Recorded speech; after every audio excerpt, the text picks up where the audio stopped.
I'm just going to let this presentation load. There it is. Let me get rid of this little text box.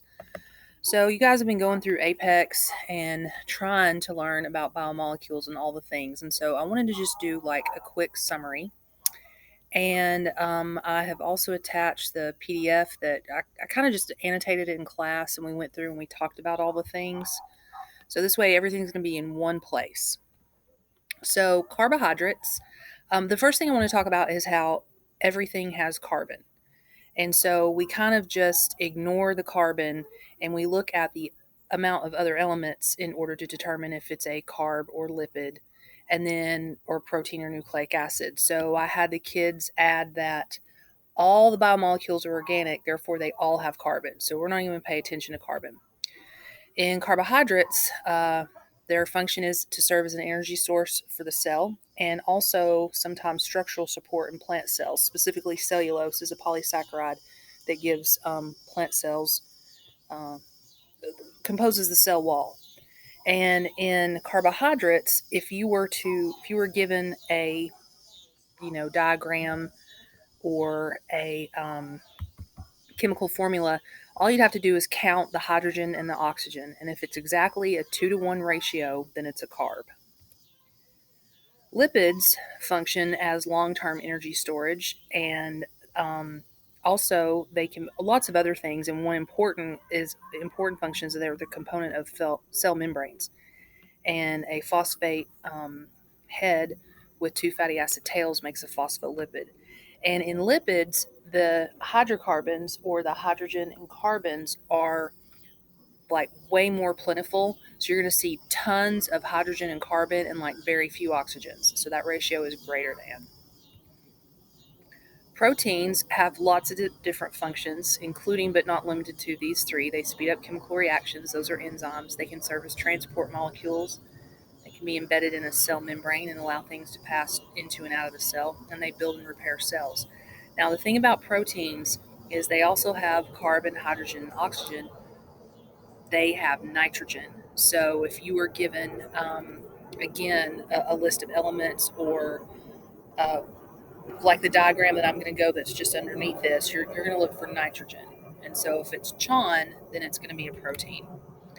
And nucleic acids, the function is to serve as our genome, the genetic blueprint.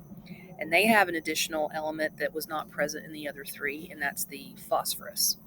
One thing I want to be very clear, students get this confused because there's nucleic acids, there's amino acids, there's fatty acids. Nucleic acids are not amino acids. Amino acids are the monomer of proteins, and nucleic acids are their own category of biological molecules. So now let's look at the monomer of each group. Monomer is just a single unit or building block, and so the single unit or building block of carbohydrates is a monosaccharide. That's one sugar. And here, this is what I was talking about. If you were just given this structure, of course, it's in the shape of a hexagon. That's always a clue that it's a carbohydrate. But if you count the hydrogens and oxygens, it's going to be C6H12O6. So there's that perfect 2-to-1 ratio. So that's a monosaccharide, one sugar. The monomer of lipids is a fatty acid chain plus some other stuff. Now, I know other stuff isn't very specific, but literally, like if it's tacked onto a glycerol, then it's a triglyceride. If it's attached to a phosphate head, it's a phospholipid. So it's mostly the fatty acid chain plus whatever those happen to be attached to. The monomer of a protein is an amino acid. You can see here, this is where it continued down earlier. Now this is the first group that has nitrogen, so you're always looking for that nitrogen. And an amino acid is always going to have the same general structure. There's going to be an NCC, and then there's 20 different amino acids, and they differ in scientists call this the R group, which is also known as the variable group. And this is where each individual amino acid is unique. So there's 20 different variable groups making the 20 different amino acids. And then finally, the monomer of a nucleic acid is a nucleotide. So in addition to CHON, we also see the element phosphorus, which creates this phosphate group. And we always typically show the phosphate group with a circle. It's got a central phosphate surrounded by oxygens. So the three parts of the nucleotide are the phosphate group, a 5-carbon sugar. Now, that could be ribose or deoxyribose, depending on which nucleic acid we're talking about, and some sort of nitrogenous base. Okay, now from this point forward, I'm just going to talk about carbs, and then all the rest of the stuff for lipids, and then all the rest of the stuff for proteins, and then finish with nucleic acids. So let's look at polymers. The polymer of carbohydrates is the polysaccharide. Poly means many, so it's multiple sugar molecules bonded together through dehydration synthesis. And we call that bond the glycosidic bond. And that is something you're going to need to know, that the glycosidic bond is the covalent bond that holds a polysaccharide together.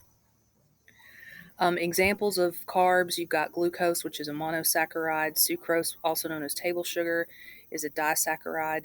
Cellulose makes plant cell walls, and glycogen is another polysaccharide in liver and muscle cells. These can be found in sugars, breads, pasta, fruit, etc., and those two organelles. Okay, let's talk about cellulose versus starch. I'm going to show you a diagram, and I want you to maybe pause the video for just a second and look and see how the alpha and beta glucose rings differ. So here's your diagram. So the top diagram is the alpha glucose, which is starch, and the bottom diagram is the beta glucose, which is cellulose. So let's just look at it for a second, maybe pause, see what you notice about those two structures. So clearly, the starch, the OH groups are all on the same side of the molecule, and the cellulose, the OH groups alternate. What does that mean? Well, that alternation in cellulose affects our ability to digest plant material. We can't really. So the enzymes that we have, cellulose is very hard to digest. We really don't do it. It's like, not to sound gross, but this is why we sometimes have corn poo. The husk of the corn kernel is mostly cellulose, and then the starchy stuff on the inside we can digest. So the enzymes that we have just can't really do anything as far as hydrolysis and breaking those bonds, and so nothing really happens. Starches are very easy to digest, and so the enzymes that we have just break those right up into their separate monomers. You might be wondering, why on earth do we need to eat plants? Well, it's a source of fiber. And again, not to sound gross, fiber basically just keeps the digestive system flowing. You don't want stuff sitting in your colon. It just kind of washes through and pushes everything out, increasing our poo, which if we increase our poops, we decrease our chance of colon cancer. Lipids don't form polymers. The fatty acids bond to the glycerol or the phosphate head to make a large biological molecule, but then those biological molecules don't chemically bond to one another. So like this triglyceride, like this part of the fatty acid, is not going to bond to this part in the next molecule. And phospholipids don't covalently bond together. They are attracted to each other because of hydrophobic and hydrophilic properties, but they don't chemically bond, so they don't form polymers. Examples of lipids are fats, including the phospholipids in the cell membrane, steroids, and hormones. Steroids include cholesterol. Hormone is an umbrella term that really describes any long distance signal molecule where it's produced in one part of the body and travels through the bloodstream and causes a reaction in a different part of the body. And so, but specifically, sex hormones, estrogen and testosterone, are lipid based hormones. They're able to pass right through the cell membrane into the nucleus and switch on genes at a very special moment in your life, around 11 or 12 or 13. I'm talking about puberty. So, these hormones will activate genes that will turn on our secondary sexual characteristics and make us look different as adult males and females. Saturated versus unsaturated fats. It's pretty simple. Saturated fats contain all single carbon to carbon bonds in the fatty acids. There's no double carbon bonds, and what that does is it causes the chains to be nice and neat.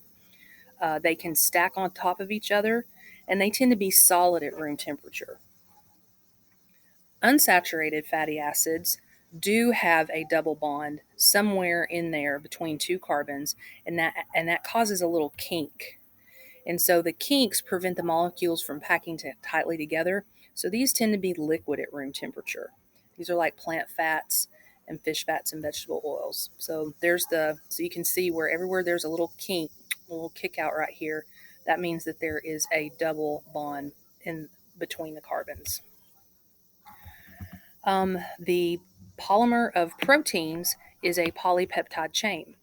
And so you can see we've got 1, 2, 3, 4 amino acids. I know this because it goes NCC, then there's a bond, and then NCC. And so that bond between the amino acids is a peptide bond.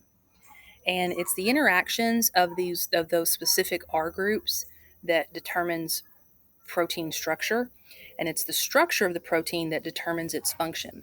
And so one really important thing, like a tenet in biology as far as proteins, is if you change the structure of a protein, you also change its function. In fact, you can make it non-functional, and we call that denaturing.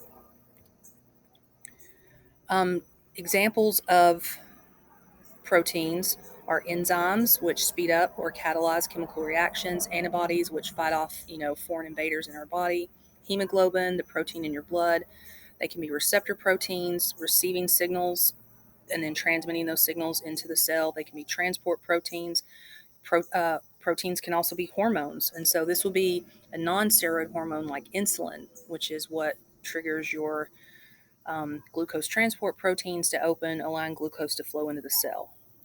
Proteins, of course, are found in meat and meat byproducts, and they're made by ribosomes in rough ER. Protein structure and folding.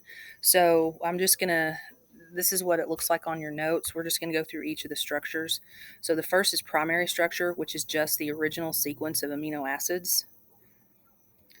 Secondary structure is what's called local folding, and this is due to the hydrogen bonding between nearby, close by amino acids, because they have different charges, because they have different elements, and which ones are hydrophobic and which ones are hydrophilic, and all that is above and beyond the scope of this course, but that's why. And it can fold two ways. It can fold like an accordion into what we call a pleated sheet, or it can twist like a spiral, and that's a helix. Tertiary structure is whole molecule folding. That's due to the interactions of R groups that are way far away from each other in the amino acid sequence. So like where we have this fold, you could see like their amino acids are interacting that are way far away from each other in the original chain. Like if this was stretched out, they could be 50 amino acids apart, but those R groups interact, causing it to fold right here. And so that whole molecule folding is called tertiary structure. Quaternary structure is combining two or more tertiaries, creating a fully functional protein. And so you can see here, because of the color difference, there's actually two. Let me show you another example. Hemoglobin. Hemoglobin is actually 4 separate tertiary structures combined together, and each one is capable of carrying 1 oxygen molecule. So a red blood cell can carry 4 total. And that would be, it's only considered a full-on functional protein at the quaternary level. This is just a little GIF or GIF, depending on how you pronounce it, that shows how the protein structures form. So again, you've got we'll just wait for it to cycle back through. There's primary structure, the sequence of amino acids with a peptide bond. Secondary, the folding because of nearby hydrogen bonds. Tertiary, whole molecule folding. And quaternary, combining with 1 or more tertiary structures. Sorry about the noise. The bonds in nucleic acids can be DNA or RNA, and covalent bonds hold the sugar and phosphate backbone together, and hydrogen bonds hold the nitrogen bases together. Nucleic acids, there's only 2 kinds, DNA or RNA. DNA stands for deoxyribonucleic acid. Its sugar is deoxyribose, and of course, we already said its function is to be our genome. RNA is ribonucleic acid, and the sugar in the nucleotide is a ribose, and RNA acts as a messenger. It's going to ferry the code for proteins from the nucleus, where DNA never leaves, over to the ribosome where we make a protein. DNA is found in the nucleus in eukaryotes and free-floating in prokaryotes. All right, that's it. Please let me know if you have any questions. That summarizes basically everything you need to know about biomolecules. Peace out.